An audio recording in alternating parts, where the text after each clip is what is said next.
Hey y'all, glad you're here. This is the help video for quiz 5.16.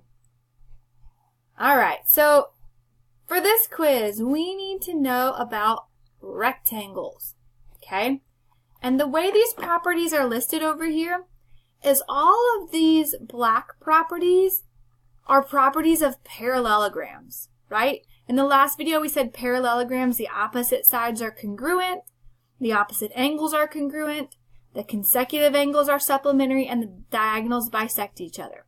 So those four properties are properties of parallelograms. All right? A rectangle is a parallelogram. It's just a special kind of parallelogram. So all the properties of the parallelogram still have to apply, but the new property is that the diagonals are congruent.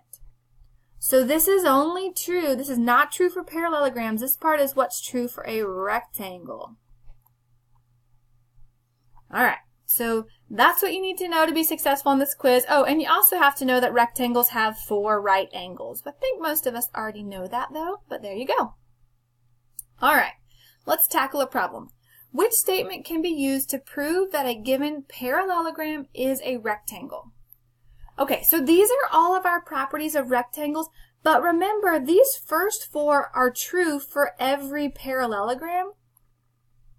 So those aren't going to prove that it's a rectangle. Those are just true for all parallelograms. So the only one that we can use to prove that the parallelogram is a rectangle is the last one, if the diagonals are congruent. Because if the diagonals bisect each other, that just proves it's a parallelogram. Opposite angles of a parallelogram are congruent. Well, that's true for every parallelogram.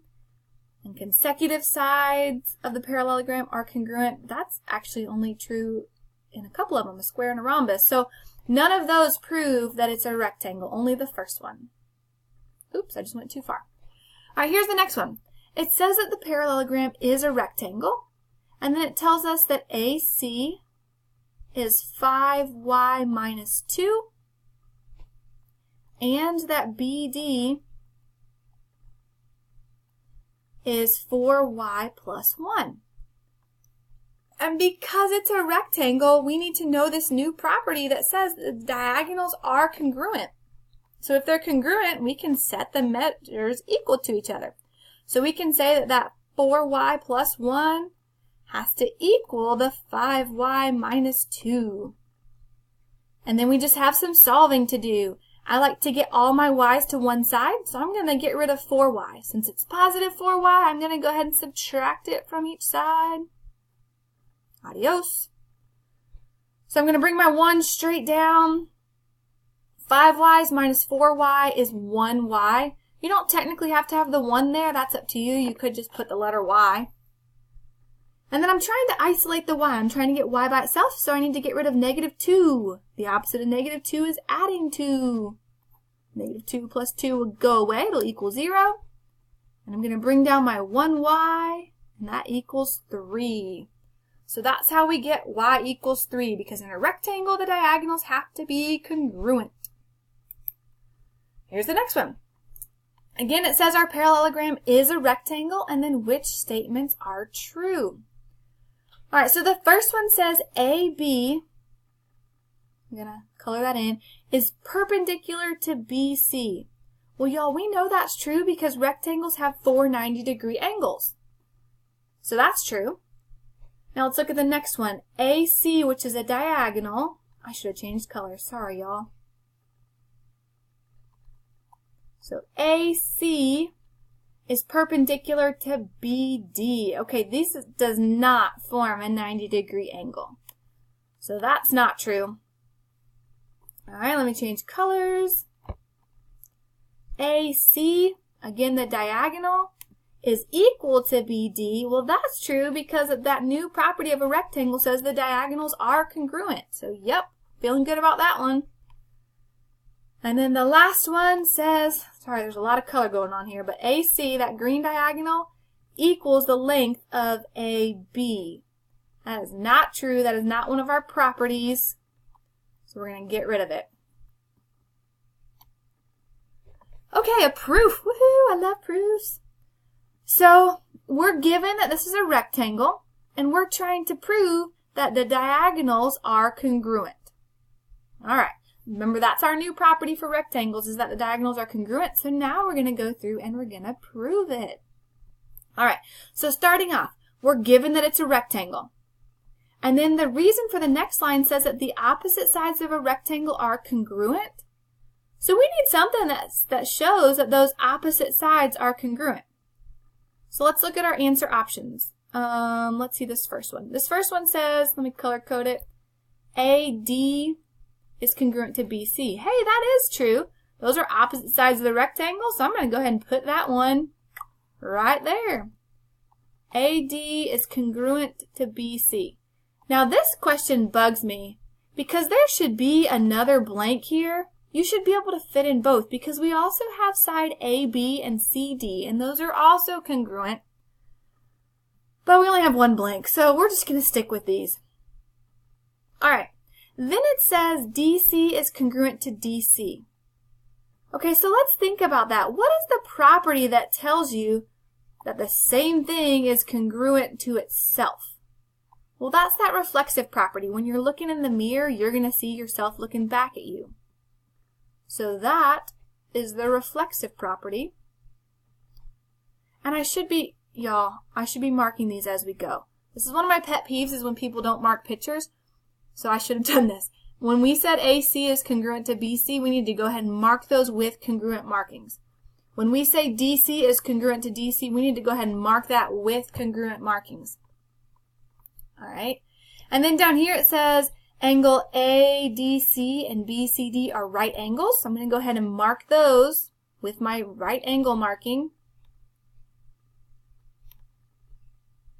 And then the next one, the reason is all right angles are congruent. So we're basically just going to say that these two angles are congruent to each other.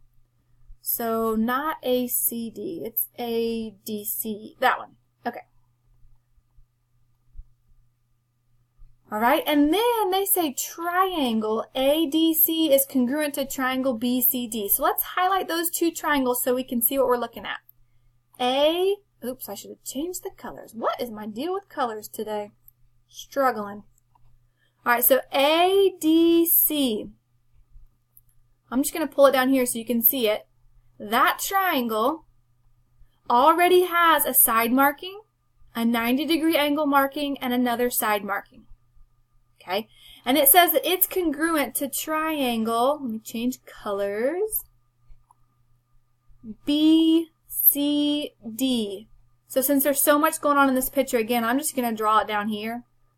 And then I'm going to look at those markings. It already has a side marking, a 90-degree angle marking, and another side. So they're saying these two triangles are congruent, and we have to tell the reason why. It's really easy to go and pick for hypotenuse leg when you see a 90-degree angle, but we haven't proven that the hypotenuse is congruent. So we have to go with side, angle, side. Notice in each of these you have a side and then an angle and then a side. So those are congruent based off of side, angle, side congruence postulate. And then we can say, this is what we were ultimately trying to prove, we can say that AC, this diagonal, is congruent to this diagonal because corresponding parts of congruent triangles are congruent, which is just abbreviated as that. Okay, so there's your proof. Sorry about I should have made those movable pieces, but you get arrows instead. Here's the last one. It says the parallelogram is a rectangle, and then it says AX is 3y minus 5, and BD is 5y. Okay, so we need two pieces of information here. Because AX is only half of the segment of the diagonal AC, we have to go back and remember in all parallelograms that the diagonals bisect each other. So if AX is 3y minus 5, guess what XC also equals? It also equals 3y minus 5. So let me do a little color coding here. We have this piece and that piece that are congruent because the diagonal bisect each other. And then we're given that this whole thing right here is 5y.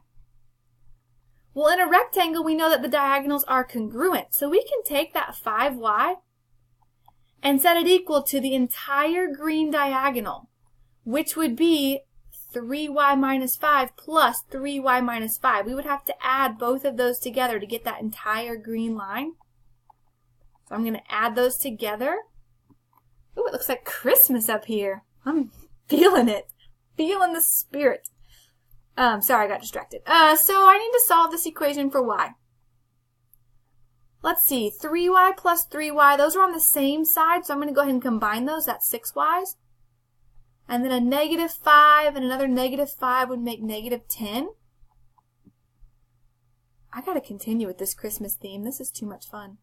I'm just going to bring the 5y straight down. Okay, now I have y's on both sides of my equal sign. And I usually like to send my y's over here. So I'm going to get rid of 6y. To get rid of it, I'm going to subtract it from each side. Because 6 minus 6 is 0, so it goes away.